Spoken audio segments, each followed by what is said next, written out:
Welcome to the Nintendo Show, episode 28. I'm your co-host, Devin Moon, and with me, as always, an animal who has crossed many roads, Trevor Payne.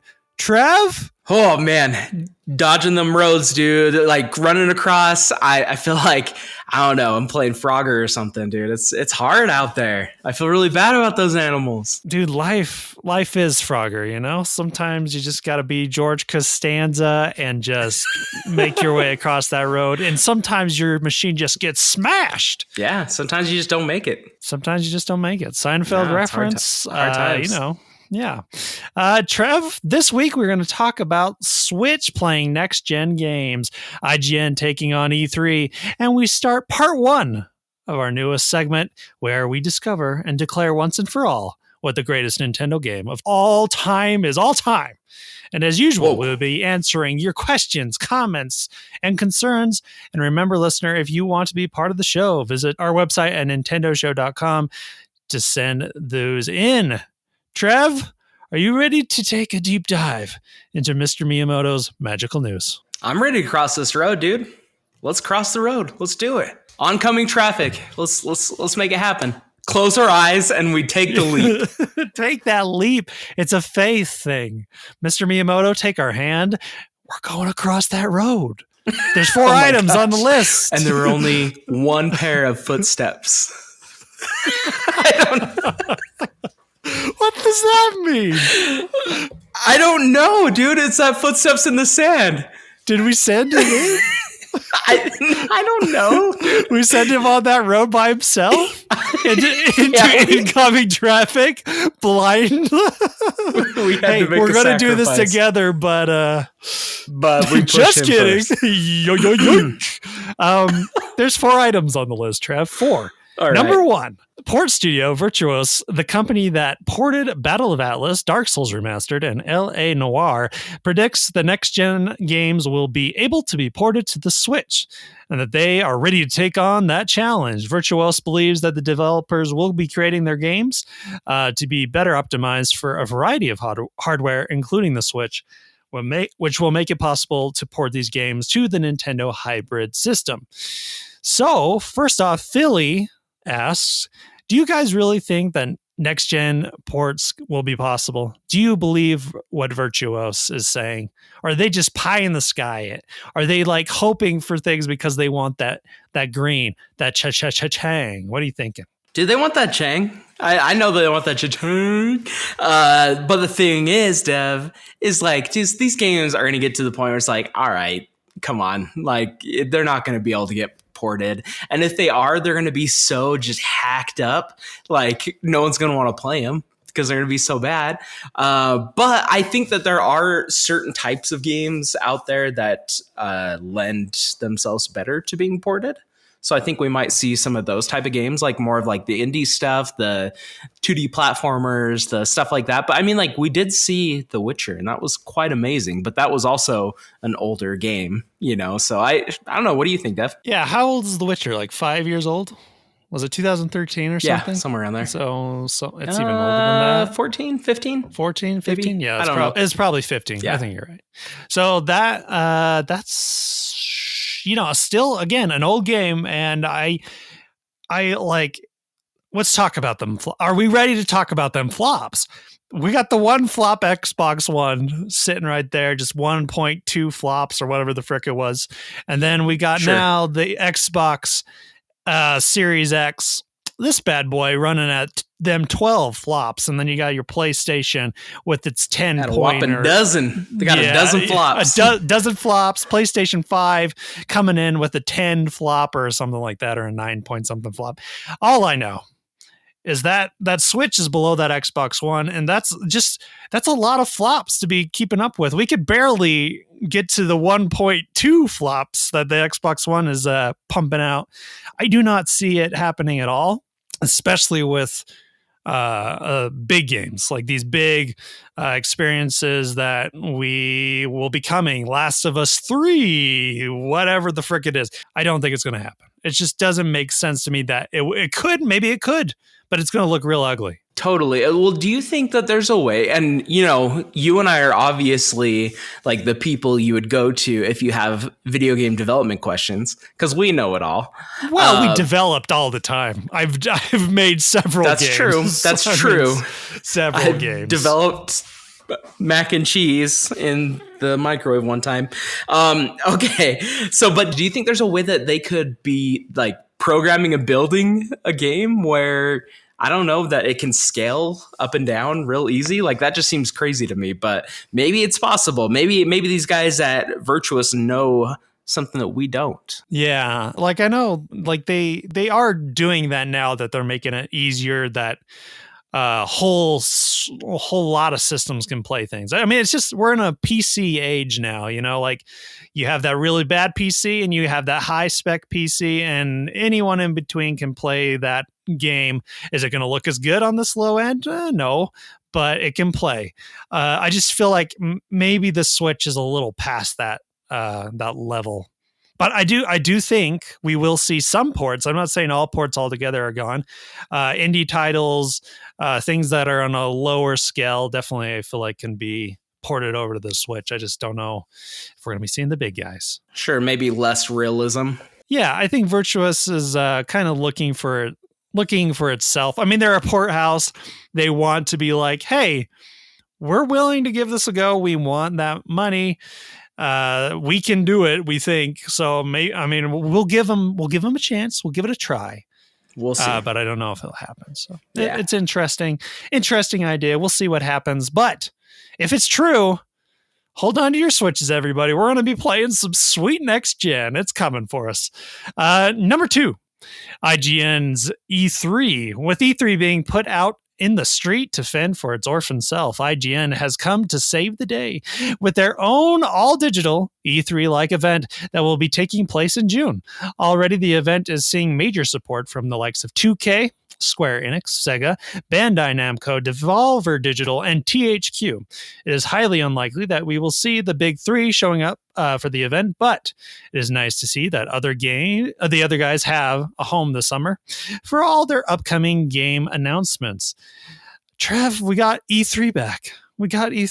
Yeah, kind of. We got small 3. I don't know what I'm saying, but like I'm excited, man. Like anything to have something exciting to watch and see all the new games and stuff. And some of these companies, like you have 2K, Square Enix. I mean, THQ Nordic has put out cool stuff. Honestly, all these guys have done a good job, and so it would be cool that there is some kind of celebration.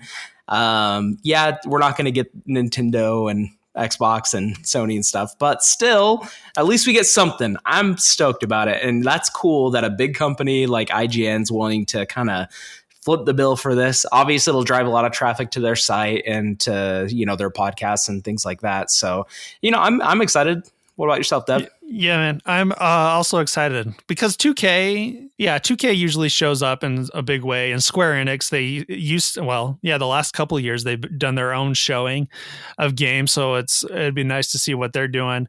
THQ Nordic's just buying some shiz up, man. They just spending that cash. So there's those guys out there. Bandai Namco got all that anime junk. And Devolver Digital always has an event also. So it's going to be... They have I love the Devolver Digital games. Agreed. Yeah, they are very they have a lot of great games, and I mean their events are really creative usually and pretty fun to watch. So I'm excited. I'm glad that these guys especially have a place to go. The big guys, they don't really need that IGN. IGN, they're gonna make their own place. Yeah, IGN will still support them. You're gonna see that stuff on IGN. It's not gonna be like, oh, we're not gonna show it, but they don't need it. They're fine. Nintendo's done this for years. Sony's been doing it for a year to some effect, and Xbox as well for some kind of effect too. My Pants asks, can you guys see IGN continuing with this digital event if it gives them enough traffic, essentially making E3 even more irrelevant in the future? Could IGN's Summer of Games be the new E3? Is E3 dead? Is E3 dead and IGN's the new E3? Is that a possibility? Yeah. E3 unfortunately, I think is not going to be able to come back in its own glory. I think a lot of these companies that have relied on E3 are going to realize like, oh, the internet's this cool place and you could just do your own event. Or there's going to be these cool little events like IGN putting this together. And if it does well for them, I don't see why they wouldn't move forward with it. And I bet you that they're charging a whole lot less money than the ESRB, whatever, to charge to have stuff at their event. So I'm sure all these guys that are in this event are saving money. They're going to realize that they're getting just as much exposure. I don't see why they wouldn't continue it. I hope this works out for them, to be honest. Yeah, I think it definitely has potential. Like if IGN does get that, which I think if you're the only outlet, they're going to get traffic. You know, if you're the source, you're going to get more traffic than any other. Like if GameSpot and everyone is aping off of your site, that's a big deal. So I think IGN's big enough. I think they're the biggest player as far as video game news, probably by a decent amount. I know a lot of people hate on IGN, whatever, you do you, but they are the big guys, probably the biggest guy. And so I think they have the potential to run with this and you basically get rid of E3 altogether. I don't know if that's what they'll want to do, but I guess we'll see what they choose to do. I mean, it just you don't have to do booth space. You don't have to worry about any of that kind of crap.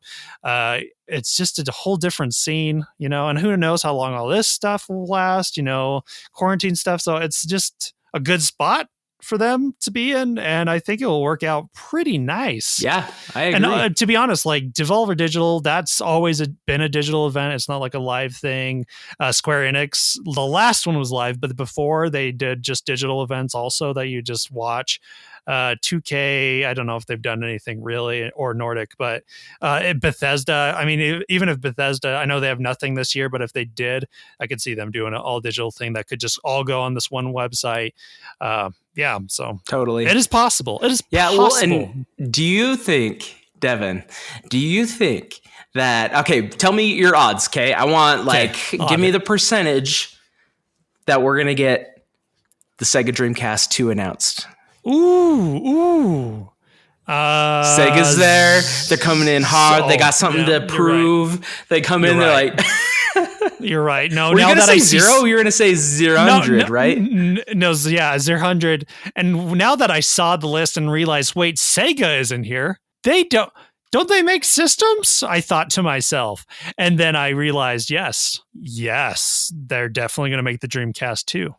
All right, number 3. Nintendo and Lego have finally revealed when we can get our grubby mitts on that plastic red plumber. The date is August 1st, and the first set comes in a whopping $60 USD. The set is called the Mario Starter Course Set, and it comes with a digital Mario, a Goomba, Bowser Jr., and all the trimmings of a Mario level.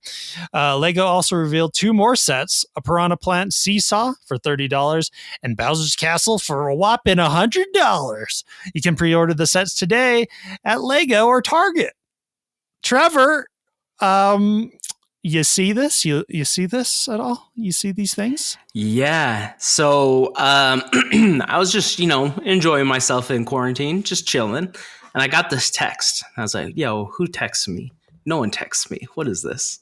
And then I look, and it's my boy Jared. And my boy Jared's like, they're up. They're ready to go. And so you know me. You know what I did. Don't worry about it.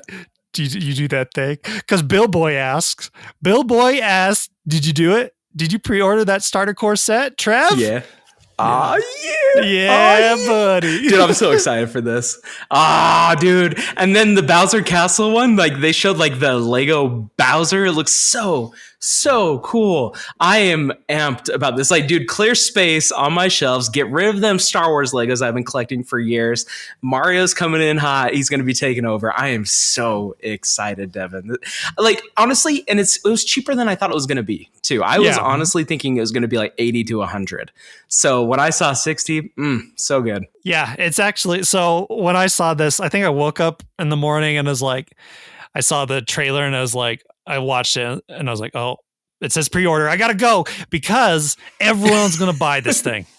Everyone, because Nintendo fans, listen, I'm with you. You're crazy like I am and Trev are. We just jump on that thing. Mario, man, I was ready. So I pre-ordered that thing straight away. Yeah. Dude, and I just love that Mario character. I just want that little guy with the digital eyes and all the cool effects. It looks so cool. And actually, you're right. The whole set was bigger than I thought it'd be. Some reason I thought when we saw the first trailer that those were separate sets, maybe that it was like $30 for each or something. But this one, so it's $60. It's a starter set, which also means you kind of have to buy this one. I think it sounds like to me to use the other sets in a way because Mario is like you don't get Mario with the others. Yeah. Exactly. So Mario is included, and Mario is basically the main dude that makes this whole thing work. You jump on the heads of the Goombas and make sounds using the colors and all the cool stuff that the gadgets they have in that thing. So, so it's different than other Legos where you're like, oh, I can just buy a random set and it'll be totally cool. Obviously, you'll still get your Bowsers, you'll still get your Piranha Plants or whatever. You just can't play with it the way you could if you got that starter set. So they're kind of putting you in there with that 60 and then you add upon it from there. But other than that, dude, then it's like $60 game and then you have $100 DLC. Yeah. with the Bowser Castle. Horse armor. $100. Yeah, horse armor. $100. Dude, it's so cool. That Bowser Castle, like I know it's $100, but it's pretty epic. It looks giant. Bowser looks super sick. I didn't see if Bowser was digital or not. Did you see it? Didn't look like it. It looked like when I was looking at his face, like it was all Lego pieces. Yeah. Yeah. So I'm guessing. Well, I'm sure that there's going to be like a block on him that has that like near field communication chip or whatever they're putting in these things. So I'm sure there'll be something, but it didn't seem like there's any digital display or anything like that. Yeah. I think you're right. And then the Piranha Plant thing, it looked cool. It was a little small. It was like just kind of it looks like a $30 set, I guess. It's not, Legos are for babies. Yeah. Boo. That's the Get baby a real set. Yeah. Get a real man set. A man set, a Lego Mario manly set. Look at the man set on that guy, huh? Super excited. That was some fun news. And we'll get you in August 1st. I'll see you then. Sweet, sweet Lego. And I'm just going to put him up and he's going to be looking at me this whole time while I record. I can't wait. Oh, I can't wait. Dude, what if he's looking at you and all of a sudden he just winks? Like just a little display kicks in real quick and just gives you a quick little wink and you're just like, oh shoot. You got some Toy Story action up in here. It's alive. It's alive. And he likes the podcast. That's great news. Thank you, Mr. Miyamoto. And thank you, Mario. Or he, does some creepy things with his eyes. He does that glare. Cool. Oh, dude, he gives you the side eye. Yeah, like he's side eye. Yeah, the Luigi side eye, where you're just like, he's gonna. At that moment, I'm pulling batteries. At that moment, when it starts animating in front of me without me being near it, that's when we might have to destroy the beast. That's might a Chucky have to situation. Kill Chucky. Yeah, it might have to kill Chucky. Number 4, Trev. The acclaimed top-down RPG Disco Elysium will be arriving on the Switch soon, according to the developer. So prepare yourself for one of the best games. Yeah, dude. So prepare yourself for one of the best games of last year coming to the Switch sometime this year. Soon. Quotes. That's what they say. So that's all for that. Disco Elysium. Everyone loves it. Everyone's enjoying it on that Steam. I haven't played it yet. Have you played it? Have you played it? You just heard good things? Nope. Okay. I'll wait for the Switch one because I'm not like in any rush to dive into it, but I've heard it's just fantastic. The storytelling is awesome. Yeah, it looks really pretty. Like if you haven't seen the game, go check out the trailer. Really cool art style. The story I hear is really well told. I hear it's one of the best written games in a long time. So, excited for that. Another good game coming to the Switch. So that is it for the news, Mr. Miyamoto. We bow our heads in thanks and grace. We hope you made it across the road and did not die. Yeah. Yep. And we didn't push him. We did not push him. I have a fifth number. Breaking news, fifth number. Devin. I always do this and it's not that important.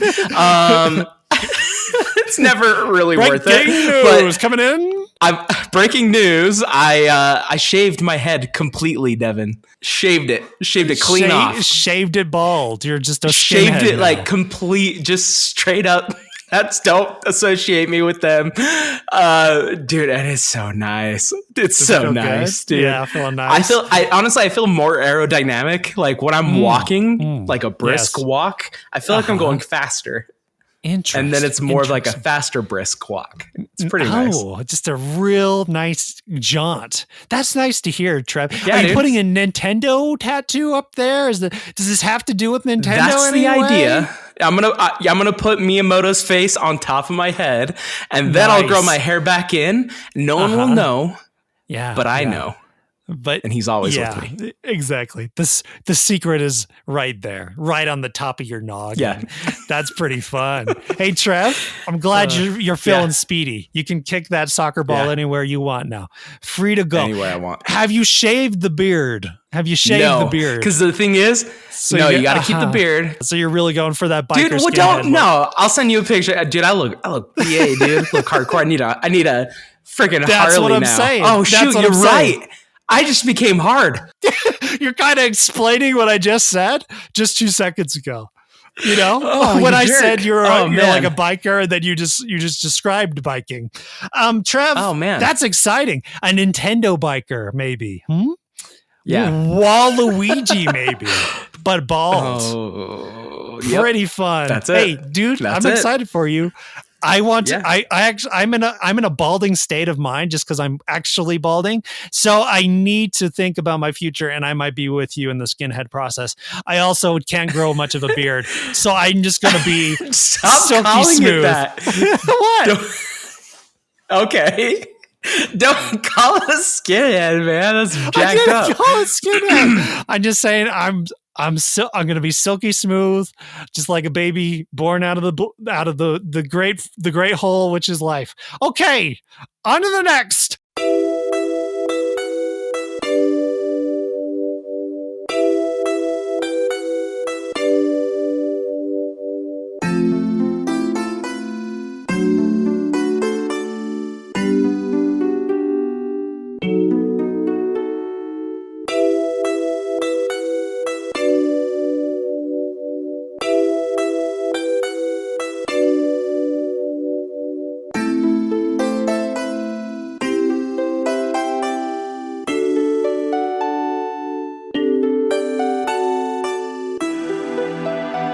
All right, Trev, it is time for 10 questions. This is how it works. One of us knows the game. That would be me. The other guy guesses the game. That would be Trevor. The guesser has 10 questions to figure out what the game is. The questions must be yes/no questions. The nice thing about this game is that the guesser will know the date and the console that the game was released on. Trev, are you ready for 10 questions? Hit me, dude. Let's do this. Finally, phone a friend. No. B. No. Trev, hold on a sec. The game came out in 2013. However, it has been on every console known to man since then, which means it is also it came out in 2013, but it also came out in 2014, and it also came out in 2017. Is this Fortnite? Okay. So on different consoles, it came out at different times, but it has been on consoles. It has been since on almost 2013, and it has been on these consoles. It has been on the Nintendo Switch, the PlayStation 3, the PlayStation 4, the PlayStation Vita, the Wii U, the Xbox 360, and the Xbox One, and Windows, Microsoft. Probably Steam as well. All right. Oh, I hate Trev, you. This is not going to be easy. Okay. All right. Hit me with your best shot. Hit me with your best shot. All right, is this a open world game? It is not. Okay. Was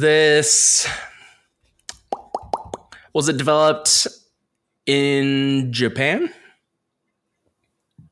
It was not. Ah, freak. All right.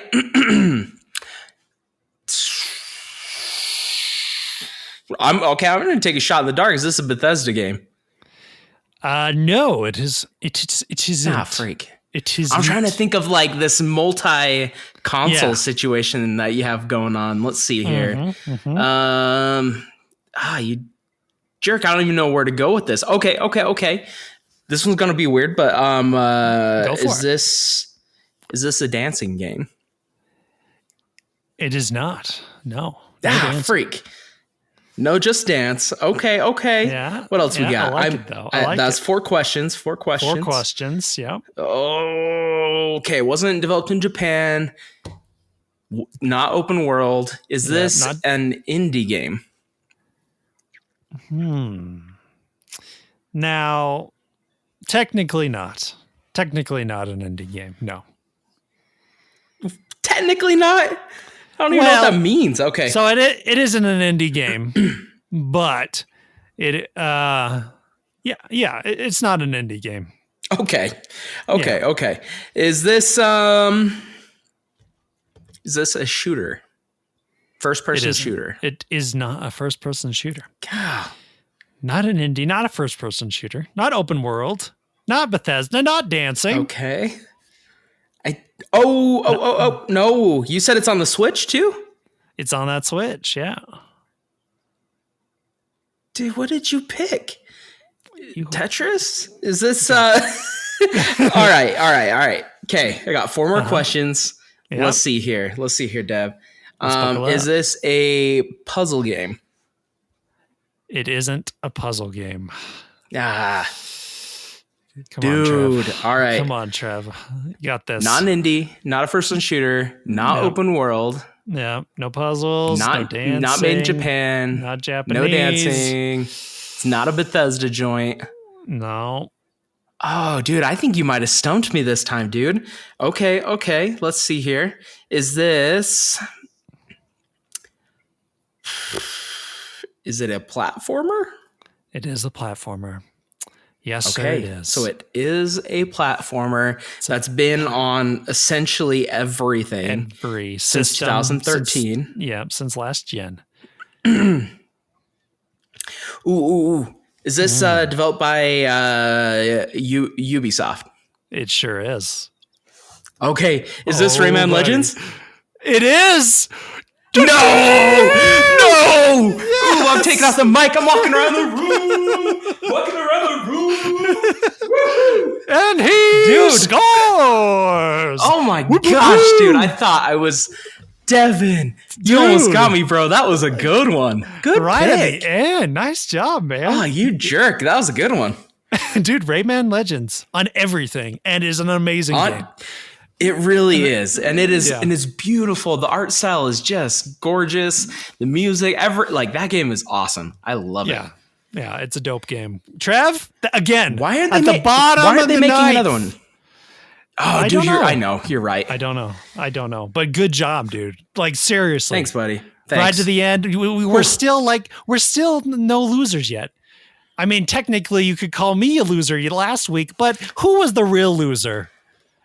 It might have been me because, Devin, I spent like an hour trying to figure out some kind of proof. I took a screenshot of, I thought I had something, but I'm like, this isn't going to fly. This is like, it's so like, because I searched like Diddy Kong Racing characters on Google, and then Google shows characters underneath like, hey, these are the popular characters. It did say Donkey Kong, but that was the only thing I could ever get that actually said it. He's not in that game. He's not. No. I steered you wrong. So I'm going to say that was my bad. You didn't lose. We are officially still 0 losers. Or are we losers? No. Wait a minute. I mean, in some ways, totally. But in this way? No. Well, actually, let's just not talk about it, huh? Let's just not talk Should we just move on to the next segment? Yeah, let's just move on. Yeah.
Trev, let's get into our newest segment, which we will be doing over several weeks. This is a big guy. This is a heavy load. Let me describe what we are about to do. This is called Nintendo Fight.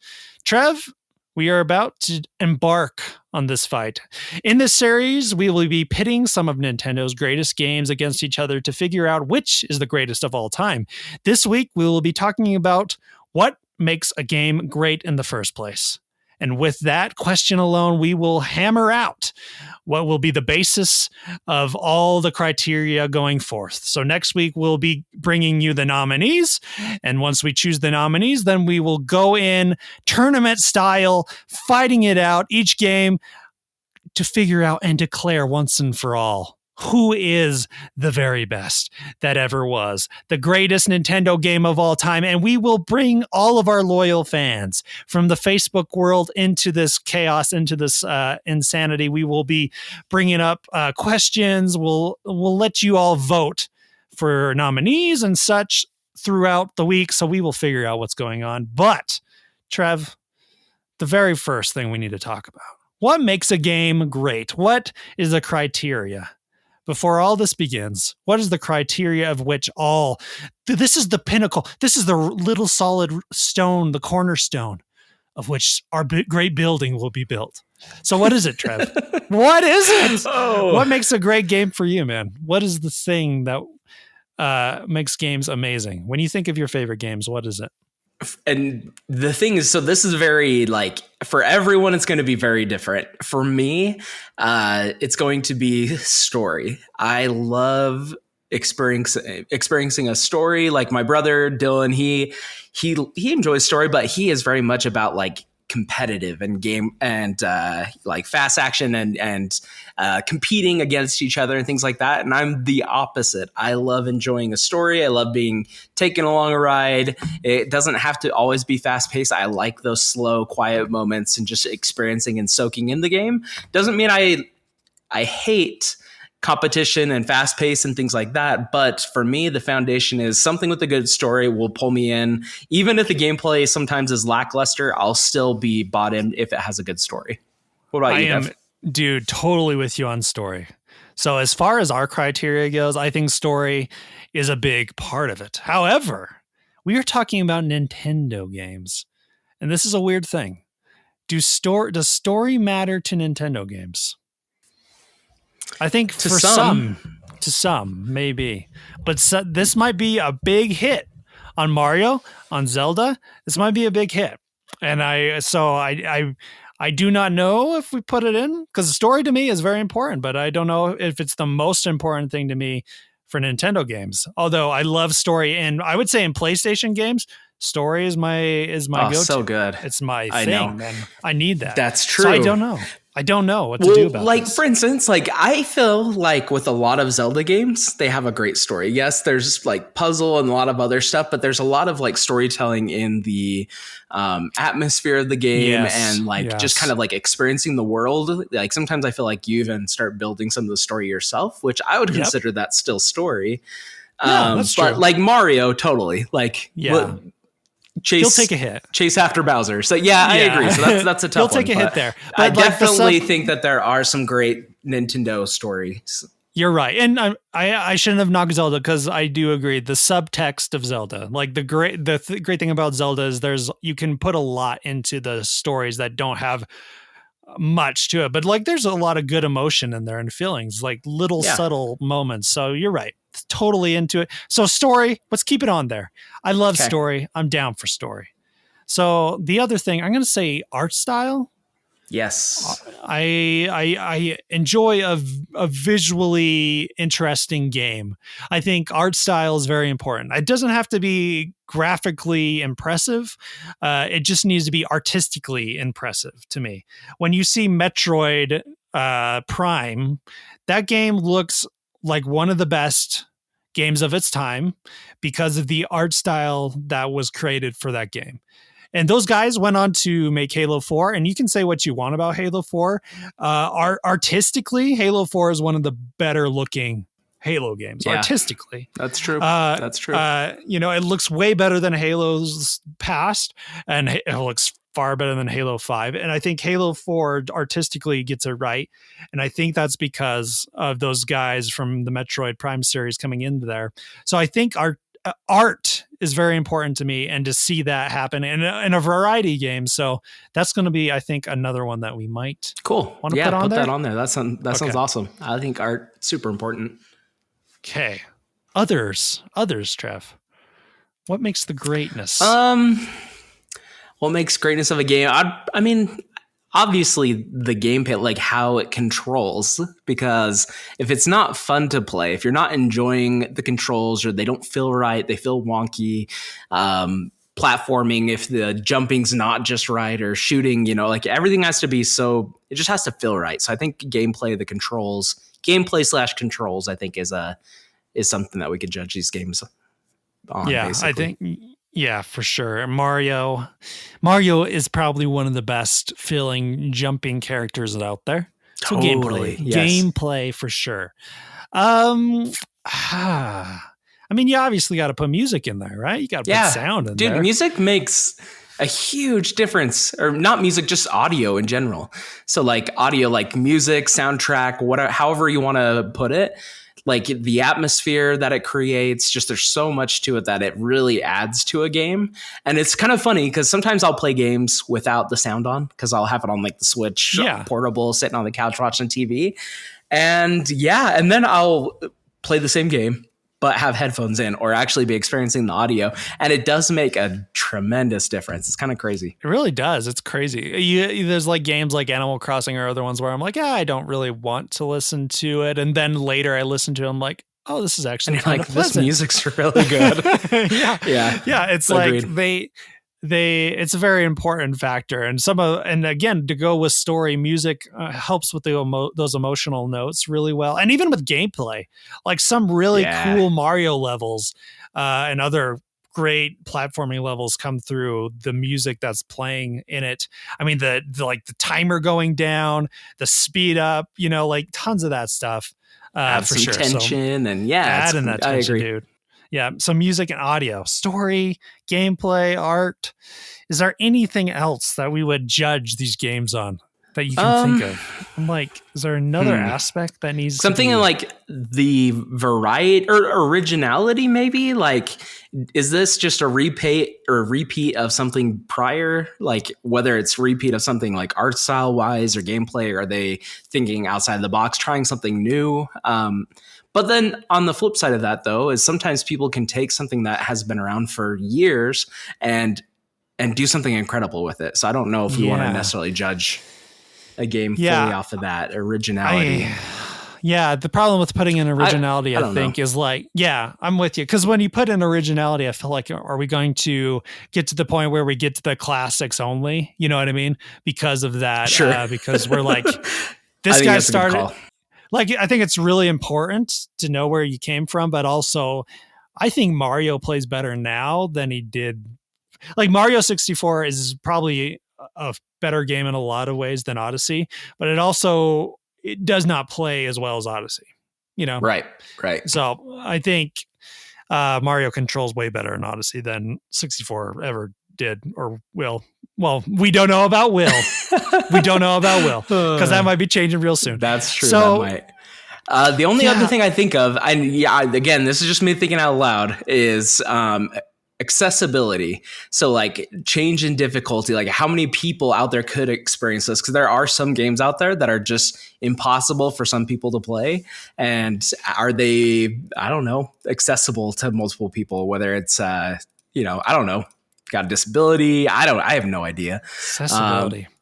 Something to think about, something to chew on. Try to chew on that. That Let's meaty think steak. Here. I'm trying to think meaty accessibility steak. How do we? Nah. Because I'm like trying to think how we would judge. Judge it. I don't think so. Nintendo's not very good at being accessible, it seems like to me.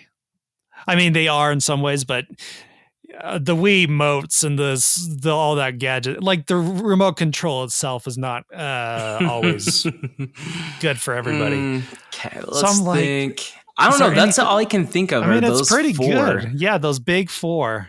Guys, Nintendo Fight is about to begin. The 4 pillars are story, artistic look, if you would, gameplay, music, and audio together. So that's our 4 pillars for now. If you guys see anything that should be changed or something that you would add to this list, we will add another pillar. We will make it an octagon kind of thing. Whatever. We can go. I hope we need to make it into an octagon so it's some UFC fighting Nintendo fight. That's true. We might need another octagon. So yeah, dude. So next week, me and Trev will bring some nominees. You guys, we will also ask you for some nominees of the what we think definitely deserves to be in this list. Then we will knock down those nominees to the final, not the finalists, but the people that will be going into this tournament. And then we'll get to the fighting. We'll get into that hardcore battling. So for now, let's leave it there. Nintendo Fight is now done.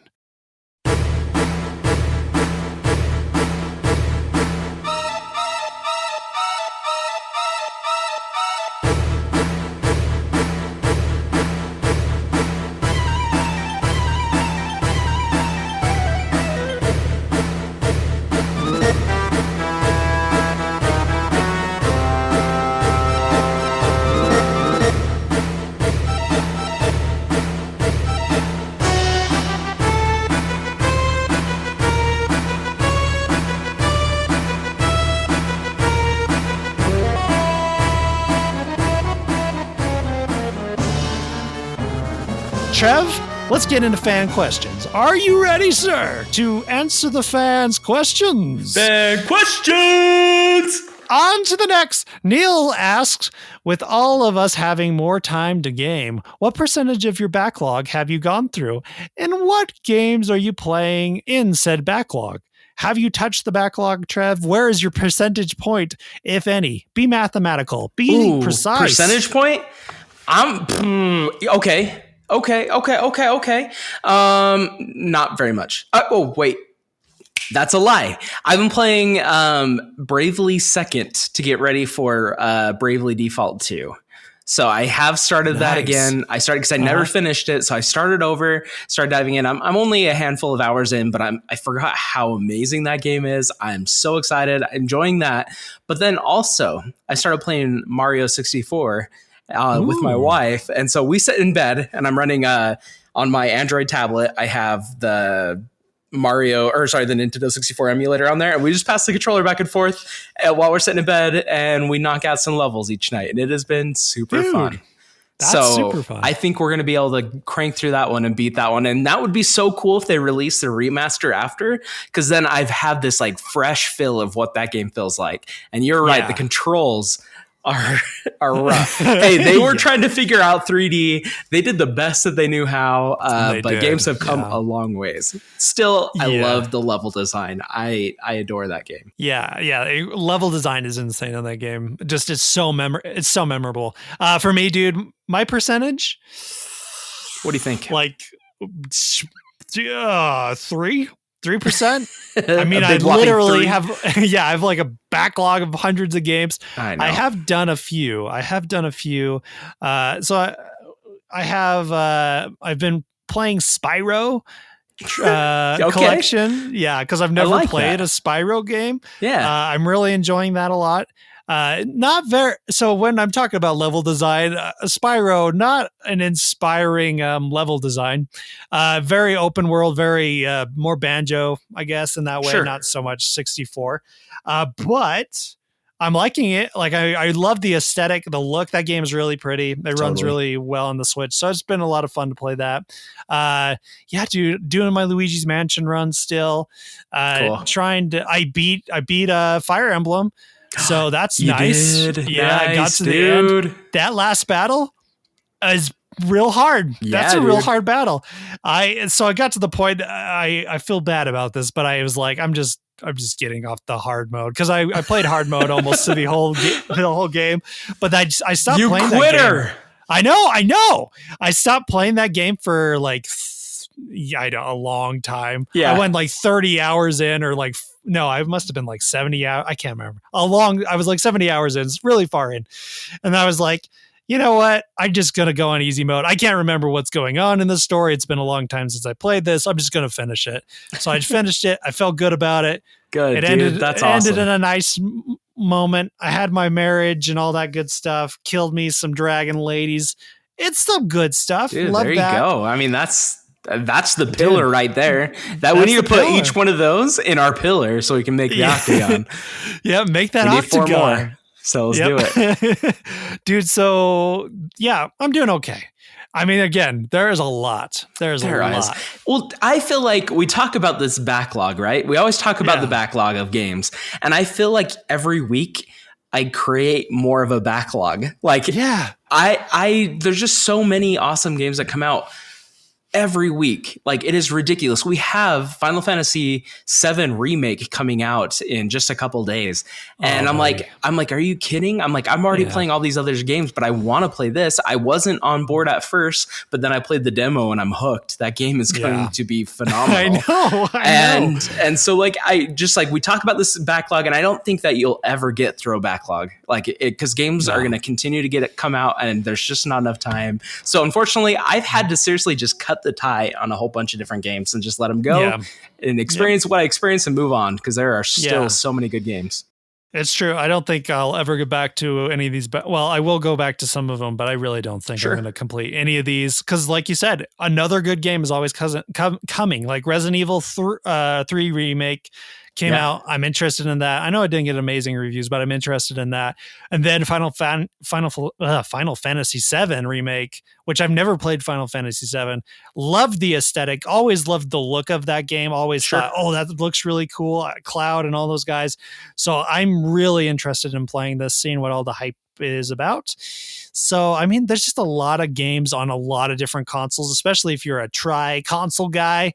There's a lot of play everywhere, so for reals. Yeah, it sounds like we need to just stop playing other games and only play Nintendo. What are we doing, dude? Yeah, I think we're doing the wrong thing. Since we have the Nintendo show, I think it's time to cut ties. All right, you hear that here first. Devin will stop playing every other game and only play Nintendo.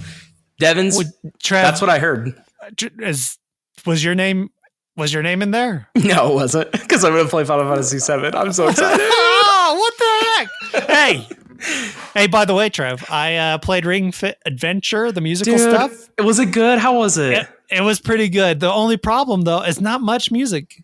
Really? So they said like 15 tracks, right? It's like half of those, like 10 of those tracks are like from Ring Fit Adventure, which is like I guess. Okay. And then 5 of them are like Nintendo ones. So you got so you got 1 Zelda, 2 Marios, the Wii Fit trainer chick, I think, and Splatoon. Yeah. Okay. So those are really fun, but there's not a lot of music. So it's really fun maybe to play.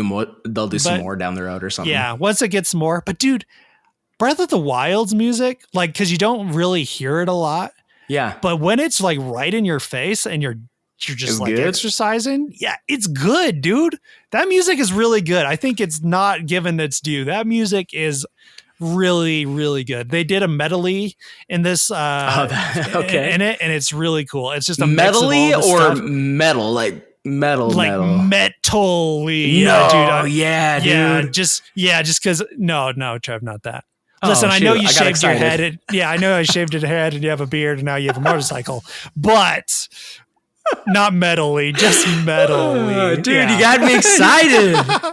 Sorry, man. I was going to start moshing and I know. Missed opportunity. Some Zelda mosh. Kevin asks, do you think we will ever see a Zelda maker? Would you want it if there even was one? Trev? No. Zelda, you don't want one. I don't want one. So I don't, and hear me out, okay? I just don't like creating games. I like playing them. Gotcha. So like Mario Maker, I enjoyed it because I got to play other people's stuff, but still I want a Nintendo made, like a professional developer putting this stuff out there, and then I'll go experience it, because I don't have time to sift through all this garbage that everybody makes to find something that's good. So no, I don't think I want a Zelda Maker, because I think first of all, it's going to be way more complex than a Mario Maker. And I just don't have time for that. I don't know. What do you think, Dev? Yeah, dude, I'm with you. I do love to create Mario levels in Mario Maker, but Zelda Maker would be a lot more. It's just a lot more. You have to create an adventure. You would have to create Whole the quest open logs worlds, the and- yeah. quest, all the mini quests, all the people you talk to. You might even have to do like dialogue if they even got to that point. Like, and just thinking of that game, like, how does the gameplay work? Like, there's millions of people that make these, creations, and maybe one of them is good. And then how long is that game? Is it like 10 hours? And then you have all these 10-hour Zelda games. Yeah, it's just cool. Like, I'm sorry. Like, I just, that can't be the only game. It sounds cool, but. Yeah. But it's too much. Like, it's too much. Like, I just feel like I don't know if I would actually enjoy it when it came to it. But I guess we could see what happens. But I feel like it just might not hit that level of a simplicity and enjoyability that Mario Maker. Well, because Mario, you have a start and end point real quick. Exactly. The levels have to be finished in like 3 minutes. Like, I don't know. That seems more doable and feasible than like, okay, unless they do something like that, like, hey, you have 10 minutes to figure out these really basic puzzles. But then at that point, I'm like, do I want to play that? You know, is that what I want to experience in a Zelda game? Probably not. Yeah, because for me, Zelda is all of its aspects, all of its like crazy characters, and all the other gameplay and puzzles as well. So for me, if it was just puzzles, not my thing. We already have that on the Link's Awakening, and not real cool. I mean, I know it's not as like intuitive as it could be, but the whole dungeon aspect, I don't know. It's it's good fine. Question though. But yeah, no. Thanks, Kevin, but no.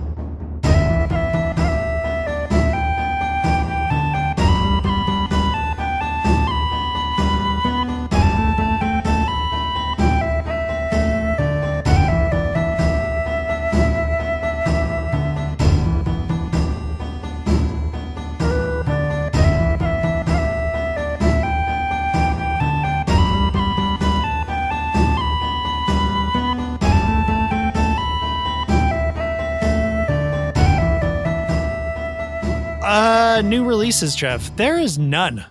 Not all. I mean, when I looked at it, there was some, but should you buy them? No. It's kind of a time to be a Sony fan, huh? It's a kind of a time to go on that PlayStation ride. Kind of right now. Go get Resident Evil 3. Go get Final Fantasy 7 Remake. This is the time for that. If you're an Xbox guy, what you got? You got your I don't know, that one game that's from Ninja Theory, that's multiplayer. What? What are you talking about? Oh, I know what you're talking about, but no. Yeah, I don't know what it's called. Play whatever that but is. Don't play that game. But that's what they got, and some other things, I'm sure. Oh, Ori, go play Ori. Play Ori. I do have a recommendation at the end of the show that is Xbox related. So okay, I will that'll work. That'll work. And that's it, Trev. Let's get into that final recommendation. This is where we give something awesome to check out, video games or otherwise. Trev, what is that Xbox recommendation? What is this thing? What is this thing? Selling the Seas as a thief in Sea of Thieves is amazing. So I've always dabbled and played this game here and there. And honestly, at the very start, when it first came out, I was like, dude, this thing has nothing to it. Like, there's no substance. Like, sure, the mechanics are fun, but there's nothing there. They have done so much work to this game since it launched, Devin. So me and my boys today, we all jumped on the Xbox. So we have our 4 Xboxes. We all link up, put headsets on and play. And we have a full crew. So we can sell the galleon together. And it was awesome. So we were cruising. We're like on this mission to kill these like pirate skeletons and whatever. But then we found this little ship that was a little bit smaller than ours. So we started chasing them. And the driver in this other ship was so good and so good at maneuvering. And we were hot on their tail. And like, we were like, oh, we're totally going to sink them. And dude, that first of all was just awesome. Like I have one of my kids, he's like adjusting the sails to get the best wind, and another one looking at the map. And it was so cool. Anyways, we got real close to almost catching these guys. And whoever was piloting the ship, do you pilot a ship? Do you steer? But do you drive a ship? Captain. Okay. Whoever was captaining this ship. Holy cow. So I could tell they're running from us, and we were catching up to them. And they found an island that had this like little gap in between two islands. And they did this amazing, like drop the anchor and did like this weird U-turn thing. Nice. Pop the anchor back up, drop the sails, cruise through this little narrow passage. And we decided, we're like, do we go around or we chase them? Or like, chase him. So we went through, we crashed so bad. It was so epically bad, Devin. Like we got stuck up on the beach, like in rocks and all this stuff. And then like, I could just imagine those guys that were chasing just cheering in that moment of like how epic they pulled that off. And one of my boys, my boy Jackson, was just like, Dad, that was so embarrassing. And I'm like, I know, but like how cool, like that game creates these moments, these emergent moments like that. And that's just one of these stories that I've had. And I love it. So tomorrow, again, once we get done with all the schoolwork, we are selling the seas. That game is beautiful. Give it a chance if you've tried it. Amazing. Oh, dude, everything about it. It is Rare did a great job. I don't think that game gets enough credit. Yeah. So when I first played that game, I wasn't totally into it. I've heard a lot of patches and stuff and smoothed it out. It looks real like, and really, to be honest, like when that game is amazing when you got a whole crew going and you're on the sea. And when you're on the sea, it just feels right, man. Like sailing the boat or ship with all your crewmates and trying to like attack other ships. That stuff is like excellent. Has always been fun in that game. That's so cool. You were like the bad guy in the movie. I know. And we got schooled, but it was like, still, even we were the ones that technically came out on bottom there. But the thing is, it was still such a cool moment because like we realized like the error of our ways and like, oh my gosh, like those guys just got away and that was so epic. And so even though we were on that negative side of it, it was still cool to experience and see. And I love that game. Give it a go, everybody. Yeah. Yep. If you got that Xbox Game Pass, it's right there on your fingertips. Right so go check it out. All right, Dev, what's yours, dude? Dude, let's talk about the DualSense, huh? Oh, do we have to? Let's talk about that, dude. Let's talk about the DualSense. So the PS5 Stupid controller. Name. Oh my gosh. Yeah, what the a joke. DualSense. The DualSense. Shut up. Shut up, dude. Sony. I've got some thoughts on this controller, but I want you to go first. I want to hear your take. Okay, so this is the newest PlayStation 5 controller. Everyone is expecting it to be called the DualShock 5, but no, it's called the DualSense because there's sense going on here. There's senses. It's gonna tickle the nubs of your fingers. Oh, gross. Yeah, Jeff, it's how I roll. So, man, it looks. Well, it doesn't look like PlayStation, huh? No, I mean, it doesn't. It looks like PlayStation. It has the two sticks where they should belong, and you got that big old pad still. I'm like, why is that bad boy still hanging around? But there she is, and yeah, so that's interesting. It's very, so if you haven't seen this controller, it's two-toned. It's white, almost all white, black on the bottom, and then it has like two little blue slits where blue light is coming through, like LED light. It looks like the controller looks a lot more rounded, a lot more like the Xbox controller, which is nice. The idea that they've rounded it and stuff. The buttons really pisses me off that they're all gray. Anytime you go all gray on anything really annoys me. I love color buttons personally. I don't know why. It's just how I feel things should be. Because you're a big baby. I'm a big baby. I want them colors. I like to see the brights of the blues and the reds. And I want to see my triangles with some colors and my X's as well. You know? So It's very interesting. And the cool thing, the sensing part is that it has basically HD rumble, which is in the Switch. It also has haptic feedback triggers, which is in the Xbox One controller right now. So it basically took both rumbles from its competitors and said, what about us? Huh? What if we take you to Rumble Heaven? That's what they said. We got sense. Yeah, they were like, we're going to take you up to that Rumble Heaven, and it'd be all white, which is very, very on PlayStation. So, Trev, you hate it. You hate it so bad. What bugs you, man? What's bugging you on this thing? All right. I don't know. Like, so I saw this. I was just scrolling Twitter and I saw it and I was like, someone made a really funny joke. Like that's what I was thinking. And then as I kept scrolling, this is all over the place. I'm like, oh no, this is real. I'm like, oh no. This is the real deal. I start looking at it, and Devin, I think, I don't know. So like it is, you're right. It's kind of curved. I think it's the all white on top and around the sides and the buttons and everything being white. I think that might be the thing. I think because I've seen people make like a version of this image, but like all black or something like that. And it does look better. So it looks honestly. So I was watching this, so I was watching a video of somebody and they're like, it looks like, like a girl's tank top, like the black part, it looks like the controller's wearing like a string tank top, and it just throws me off. I don't like the look, Devin. It reminds me of like a Portal, or like a Portal gun, like the guns in Portal, or a turret, like very futuristic and rounded, and I don't know. It really rubs me the wrong way. I'm not liking it. Like it's trying too hard to be futuristic. Yeah, it seems like it's like, hey, look at us. We're all fancy future. Now I'm curious with this, what does the console look like? Exactly. Like, am I going to...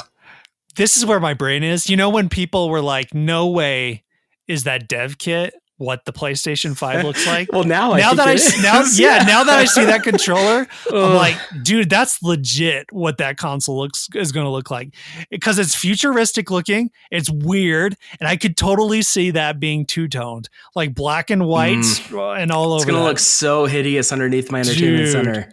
Dude, but I've heard weird rumors. I've heard weird rumors that they're not proud of the way they constructed the box itself, and they're trying to maybe switching the look of it right before it releases. So that might be why we haven't seen the console, the actual console yet. Yeah, that's interesting. But again, that's just random rumor. But it's because I think they saw that Xbox and they're like, okay, that's and it was different and it looked sleek, even though it looks like a little mini fridge.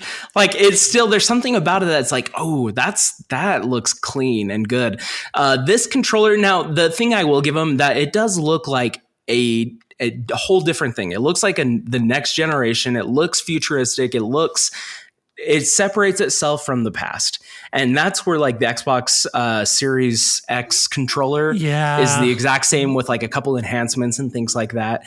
But it is essentially the same controller, where this looks very different. So it's very distinguishable, like, oh, this is new. So I think that they'll have that going for them. And maybe this will grow on me over time. I don't know. We'll see. Yeah, it's been a while since Nintendo's or PlayStation has used like a lighter color scheme. I mean, like PlayStation 1? Yeah, that with the original gray. Yeah. Well, I mean, like obviously they made like variations different of the color controller, consoles and stuff. Yeah, like this looks like this is going to be the one that comes with the console. Yeah, dude, we're going to be seeing a white console. And it's going to be weird. And I love 360, man. I'm fine with the white console, but to be honest, I like the black S 360 better. And I think Xbox One S, was a nice look. That was a good white console. But to be honest, it's I don't know, man. It does seem like it's trying hard. However, like you said, it feels like Xbox isn't trying enough with their controller. I know it's almost like a perfect controller, but when you look at it, you're like, it almost became old. immediately. Yeah, the second I saw this. Yes, exactly. Yeah. Like, I guess seeing something new, and we've been talking about this a long time, but I feel like it's important. I don't know. Like, I think because it's new and something different, I do look at that new Xbox controller and I'm like, oh, I don't know if they did enough. Like, I don't know if they really switched it up enough, but I don't know. I don't know, man. But my favorite controller, one of them is the 360, not 360, the Xbox One controller. So, yeah. So, I mean, they're getting closer to that in a way, at least in the curvature. So yeah, it's an interesting design. We'll see what happens with the console. I hope it is not. Please do not be the dev kit. Please, for the love of man, change it. PlayStation. Guys, the dev kit is basically, it looks like a 5 is dug into the console and it's huge. It's like a donut, a giant donut. It is the ugliest looking console I've ever seen. And Roman numeral 5. It's in this weird Roman V numeral shape 5. Yeah. With like tons of vents. I could just see my kids sticking quarters in these vents. Yes. Giant vents, guys. Like huge, massive vents. It is the ugliest thing I've ever seen. So next gen, so excited for it. PS5. I'm glad that it looks future. Well, no, I'm glad it looks different than the DualShock. I just don't know if I'm excited of what it looks like right now. I guess we'll have to play it and see. And also, I think PlayStation's going for something different. I think they're going for a more sense kind of thing with the rumble in the controllers and with the 3D sound. And like mentioning that a lot, I feel like Xbox is kind of playing on the normal sphere here. And PlayStation is kind of doing something Nintendo-esque by doing these little kind of gimmicky things, kind of even Xbox-esque with the Kinect, doing these kind of gimmicky things. So we'll see if they play out. So it's kind of interesting. I'm excited. Weird places to be. All right, guys, that is the PlayStation show. No, just kidding. You've listening to the Nintendo show. Join our Facebook group and also go to nintendoshow.com. You can also find us on Twitter at Nintendo Show Pod. Remember to like, share, and rate us on the podcast service of your choice and leave us a review on iTunes.